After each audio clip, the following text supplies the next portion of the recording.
No absolutely not. আমি Saudi থাকা অবস্থায় প্রতিটি প্লেয়ারের সাথে কিন্তু একেবারে বেশি কথা বলেছিলাম পার্সোনালি, জাস্ট টু আন্ডারস্ট্যান্ড যে ওনাদের কী অবস্থা বা কী চিন্তা। তার ভিতরে যে প্লেয়ারের কথা আমরা বলছি ফাহমিদুল, সেও কিন্তু ছিল। তো সাউদি থেকে যাওয়ার সময় আমার সাথে কথা হয়েছে, আমাদের একটা মিউচুয়াল আন্ডারস্ট্যান্ডিং ছিল যে সিন্স স্কোয়াডে নাই, তো বাংলাদেশে এসে আবার ব্যাক করা, বিশেষ করে সেখানে ইটালিতে এখনও খেলা চলছে, সেটা তো কোনো মানে হয় না।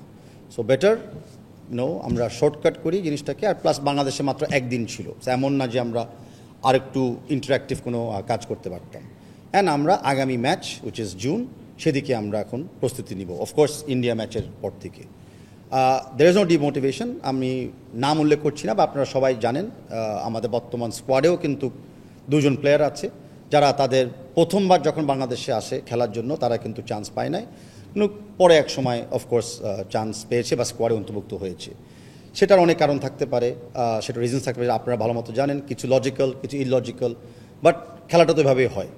But end of the day আমাদের লক্ষ্যমাত্রা হলো সবচেয়ে শক্তিশালী টিম 25 তারিখে ফিল্ড করা ইন্ডিয়ার বিপক্ষে, অ্যান্ড আমরা সেটাই করতে যাচ্ছি।